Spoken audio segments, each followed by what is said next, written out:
Welcome back to Vernon's Speakeasy. We're going to tell you a little bit about almost every spirit that you can get behind the bar.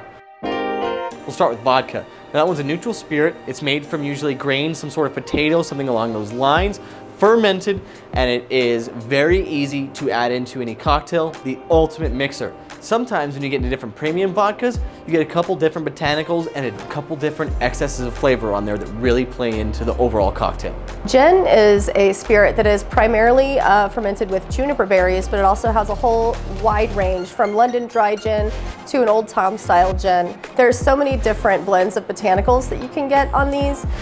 You can do floral, there are like just very junipery, very almost grassy. Yes, there's one that tastes like cucumber. It's endless, it's amazing. Gin is a hell of a spirit. So rum is usually derived from cane sugar. It can be taken off of a couple of different spots. They age rum, they do certain things. You can do it in oak barrels. So there's a lot of influence that goes into rum. However, that's a nice, really kind of spicy, bitter spirit in a sense. It's almost like vodka, but you're not gonna get botanicals off of there. You'll get literal spice. You'll get a little bit more bite off of the end of that. That's why it goes so good for a lot of these tiki drinks, when you get a lot of sweetness and a lot of super high flavors. Some of that bitterness of that rum can really cut through and make it a delicious cocktail. And then we have tequila, personal favorite. There are so many different ways to distill tequila. So you have your younger tequilas that are your blancos and your silvers, and then they'll go even further and age the agave spirit in oak barrels, and Yes. you get a lot of those tannins, and you have a nice añejo or something China in the middle with a nice smooth reposado. And then there's like a whole other family of mezcal and sotols and extras and cristalinos, and it's just the possibilities are endless. It is a very, very fun spirit to work with for sure. And then shoot, talking about tequilas, we'll talk about whiskeys, same exact thing. It depends on region, it depends on what you put in. There's Scotch whiskey, there's Irish whiskey, rye, bourbon, any other Tennessee whiskey, any other type of anything.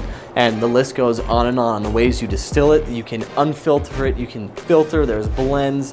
It's just madness as far as what they're doing for these types of spirits, for sure. We get into tequilas and these whiskeys, my gosh. There's a local distiller that is doing a mash blend with an indigenous blue corn that's very exciting. It's for this particular region of New Mexico, so can't wait to see more of that happening. Next we have brandies. Brandies are going to be some distilled grape or other fruit juices. You can also work with apples or pears. Yes. You can get a whole wide variety, sometimes not aged at all, to the very deep, rich, silky aged brandies.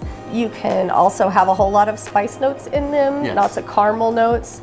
Brandies are really nice after dinner. They're very smooth. Yeah, very smooth. They're sweeter than you think. I'll tell you that too. A lot of people think of brandy and the first thing on your mind usually isn't sweetness, but that is a sweet spirit, especially coming from that distillation of grapes. Absolutely. A lot of that aging plays into that too. Like You've we got to have think. King Louis XIII, sorry. Yeah, no. But we have King Louis XIII on the shelf, and they have that.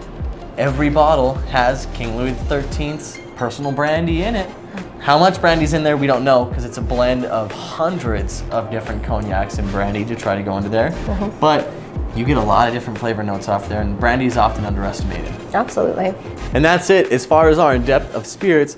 We're gonna go into detail for other things. We go into detail on other videos. Be sure not to miss out on anything else we've talked about. Be sure not to miss out on liking and subscribing to anything down below. And really, if you're not making a reservation, I've said it time and time again, you are making a mistake. This is the best place to be, the best spot to be. Go down below, make your reservation, and join us here at this bar. I'm telling you, you won't regret it.